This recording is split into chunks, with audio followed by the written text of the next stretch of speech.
Hello everyone, for everyone who doesn't know me, my name is Oreos Master, or as I go by the Gumbies. I am a Frost Mage player on Tychondrius, and I'm going to be doing a Remove Curse Spellsteal video for Season 3 Dragonflight M+. So I've done the videos like this for Season 1 and Season 2, and they've been pretty beneficial to showcase what instances and what keys have abilities that you can Spellsteal and which ones have ones that you can Remove Curse, and I'm going to be doing that again for Season 3. So the first instance that I'm going to be going over is Atal'Dazar. In the Atal'Dazar, there is both a Remove Curse and a Spellsteal. This is a key. I wouldn't say it's required to take them in, but it could be beneficial. For Spellsteal happens from the Priestess Alunza, and it is Gilded Claws, which makes their melees deal more physical damage for 6 seconds. This is something that I would probably recommend you Spellstealing on Tyrannica weeks. This basically only benefits your tank. But yeah, this is basically beneficial just to keep your tank alive. That is the only Spellsteal in this instance. Other than that, for Remove Curses, the only Remove Curse in this instance is Unstable Hex, and this is from the Witch Doctors in this area over here. And for the Witch Doctors, Unstable Hex basically just I think it turns them into a frog, and makes them unable to cast their attack or anything for 5 seconds and reduces their movement speed.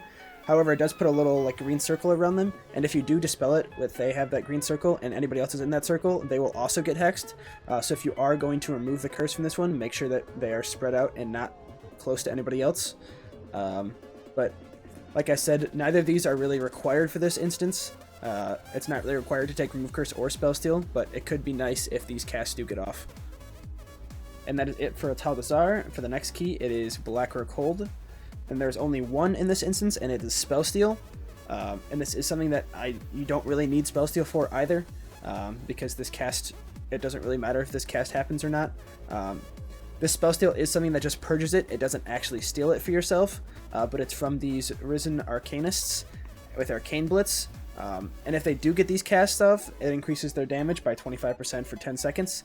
So if they do get an Arcane Blast cast off, which this is the only kick that happens in this pack, so none of these casts should get off, but if it does, this is something that you should be Spellstealing if you have it Spellsteal talented, because these Arcane Blitzes hurt a lot, especially on fortified keys.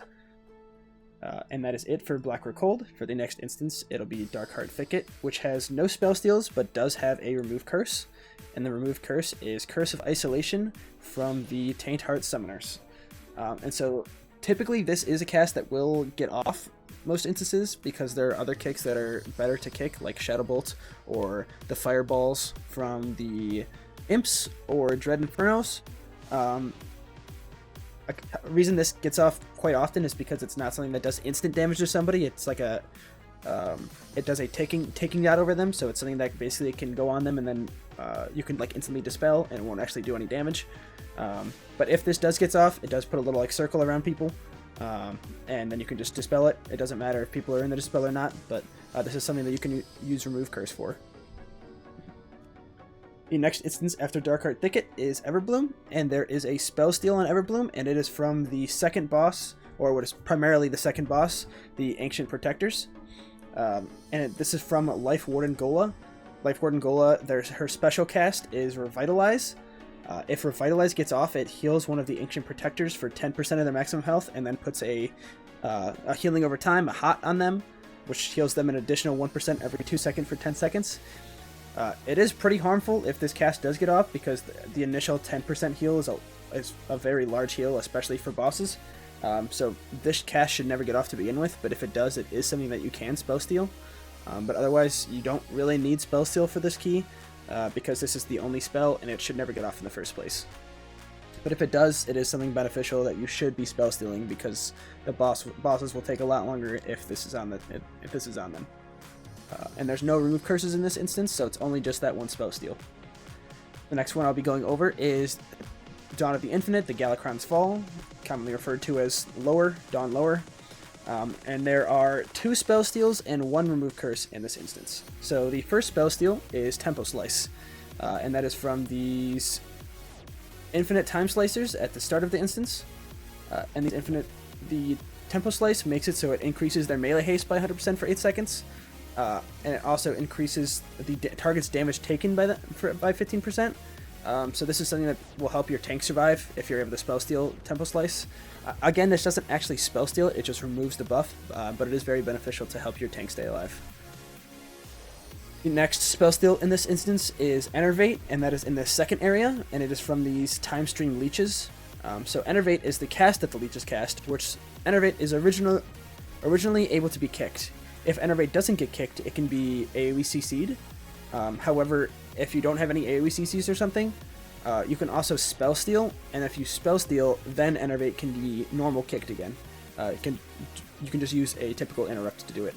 But otherwise, if you don't Spellsteal it, it requires a hard CC like Dragon's Breath or Blast Wave or something of that sort. So you can Spellsteal this to take away the immunity to interrupt effects. And those are the two Spellsteals for this instance. There is a Remove Curse, and that is from Timeless Curse from the Infinite Infiltrator here, which will happen after you kill the second boss and take the pathway, the gateway to this area. And Timeless Curse is basically just little puddles that go on the ground, and if you get hit by the puddle, you get stunned, and you're getting damage inflicted over time to you. If someone does get hit by this, you can Remove Curse. I wouldn't recommend really taking Remove Curse in this key, because if someone gets hit by this Timeless Curse at the key level that it really matters, the person's most likely just going to get one shot by the AoE ability anyways. So this is somewhat beneficial, but not really. I wouldn't really recommend taking Remove Curse for this, but I would definitely recommend taking Spellsteal for Tempo Slice and Enervate if cast to get off. That is it for this key. The next one that I'm going to be going over is Dawn Upper, or Murozond's Rise. And there are Spellsteals and Remove Curses in this one. There's one of each. So the Spellsteals are Millennium Aids, and those are found by the second boss area, by the Infinite Time Benders. And it's the Millennium Aid or Millennium Defense. It basically puts a massive shield on an ally, on a nearby ally, and it's basically just a massive shield, and it inflicts damage to enemies nearby while they still have the shield on them. So if you ended up fighting these mods, this is a very beneficial thing for you to Spellsteal, because not only does it give you a shield, it'll do damage to enemies around you, and it'll also stop you and your group from taking damage from the Millennium Aid before you take off the shield. So this is a pretty beneficial thing for you to Spellsteal, so I would recommend having it for this key. Typically these mobs are skipped though, so it's not a well-known Spellsteal. But yes, this is something that you can Spellsteal that gives you that is a very beneficial Spellsteal as well. And then for Remove Curses, same thing as Galakrond's Fall from any of the dragons. There is the Timeless Curse, so that is from the Infinite Watchkeeper here. It's from the Big Dragon, from both Big Dragons, from this one and from the Saboteur. Both of these have the same thing, the same Timeless Curse. If you get hit by the little AoE puddle, you get stunned and take a ticking dot damage. I wouldn't really necessarily worry about taking Remove Curse for this key. Like again, if somebody gets hit by this on a higher key, it's basically just going to be a one-shot, and you don't have to worry about the stun to begin with. But there is a Remove Curse in this instance if you do want to take it. And that is going to be it for Dawn Upper, or Murozond's Rise. For the next one, I'm going to be going over Throne of the Tides. Throne of the Tides does have a Spellsteal that is beneficial for us to Spellsteal, and that is on the first boss, which is Lady Najar, or I'm not sure exactly how to say it, but during her intermission, she summons these Frost Witches, and the Frost Witches will cast Icy Veins after a little bit into the intermission, and this is a buff for 10 seconds. It's basically the same thing as Frost's Icy Veins to begin with. It basically is just increasing haste, but it's obviously a little better. This one grants 30% haste, and it also increases frost damage. So this is obviously very good for frost mages to Spellsteal this. It is a very short buff, so it's not really that big of a deal if you actually don't Spellsteal this or not. But it will be beneficial for you to Spellsteal this, and it is something you can actually steal instead of just purging the effect. And again, that is in the first boss in each intermission phase. And there are no Remove Curses in this instance, so that is all for Throne of the Tides. And the next one is Waycrest Manor, which does have the most amount of Spellsteals and Remove Curses out of all the instances. And this one is one that I would basically say is almost a mandatory take for Remove Curse. Actually, it would be a mandatory take for Remove Curse and an almost mandatory take for Spellsteal. And so for Spellsteal, you can Spellsteal the Spirited Defense, which are from these Bewitched Captains. And it basically, if this cast gets off, then all of their allies that are by them will take 35% reduced damage for 10 seconds. This is something that you can Spellsteal and you actually steal it and benefit from it instead of just purging the effect. So this is a Spellsteal in this instance. The other Spellsteal, which doesn't really matter, the mobs are basically almost never pulled. I think there's like 3 of them in the entire key, and they're almost never pulled to begin with. Are these Faceless Maidens? So this one is downstairs after you go through everything, and these other ones are in a side room. These Faceless Maidens have a Runic Blade, which basically it has it imbues your weapon and it has a chance to inflict shadow damage when you melee the target. It does actually Spellsteal it, but obviously as a caster and as a mage, we're never meleeing anybody, so it's not really beneficial for us to Spellsteal it, but it could be beneficial if you are doing this on a fortified key to help your tank. But these mobs I wouldn't really worry about the Runic Blade Spellsteal. And then for Remove Curses, like I said, this is a key that I would almost mandatorily take Remove Curse for. And there are 3 different mobs that have Remove Curses in this instance, and they are the Heartsbane Runesweaver, which are one of the witches, and they have Runic Mark, which is basically it puts a mark on an enemy, and they'll have a little circle around them, and then once this expires or dispelled, the rune explodes for anybody near them. So this is something that you basically need to instantly remove curse, or make sure that you're removing the curse when they're away from their allies, otherwise the allies will also take the explosion damage. Other than the runic marks from the Heartsbane Runeweavers, there's also Dread Marks from Matron Alma, which is the mini-boss in the downstairs area. And Dread Mark basically is just a dot over time, which applies Lingering Dread. So this is just the dot that occurs from this itself. This is something that, again, I would use your Remove Curse for. It just removes damage that's going on that's not needed to be. And then the third Remove Curse is on the first boss, or what's primarily the first boss, is the Sister Bosses.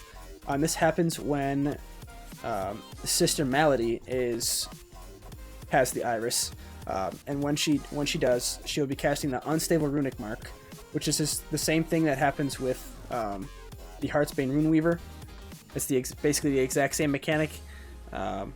It's a dot that's going to be ticking for a few seconds, and when it expires or is dispelled, it will explode.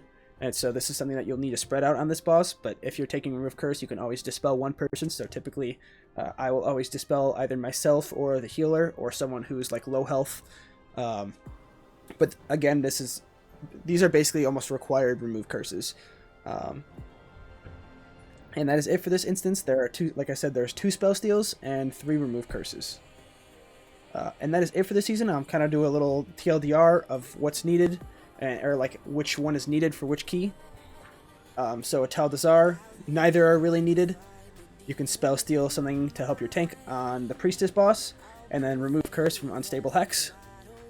The next key is Black or Cold, and there's only Spellsteal, and it's Arcane Blitz.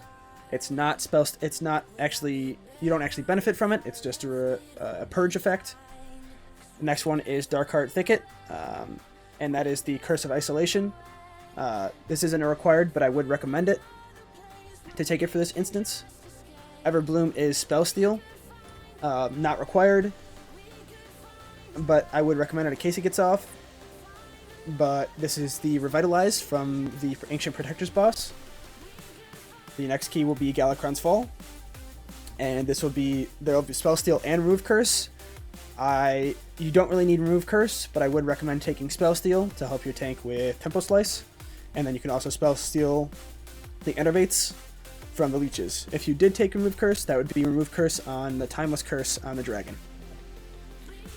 The next key is Murozond's Rise, which has both Spellsteals and Remove Curses, and I would definitely recommend Spellsteal for this key, depending on your route, and that is you would Spellsteal Millennium Aid from the Infinite Timebenders, and then the Remove Curse, same as Fall, is the Timeless Curse. But for this key, you don't really need Remove Curse. I would just recommend Spellsteal. Then for the next key, it's Throne, which I would recommend taking Spellsteal for, just due to the haste buff, and that is on the intermission phases of the first boss of Atal'Dazar. And then the last instance is Waycrest Manor, which I would recommend taking both Remove Curse and Spellsteal for. And the Spellsteals are Spirited Defense by the Bewitched Captains.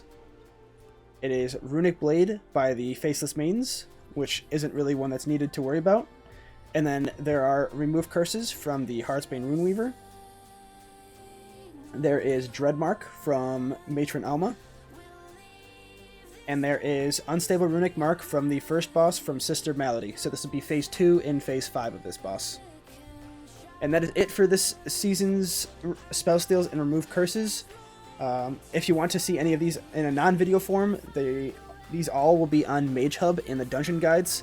There are also other tips on Mage Hub, including things you can blink out of, and things you can greater invis, things you can use Ring of Frost for. I'll put a link for the Mage Hub dungeon guides in the description of the video, as well as my typical description for videos. But that'll be it for now. Thank you all for tuning in for another season of Remove Curse and Spellsteal Guide, and thank you all for watching the video.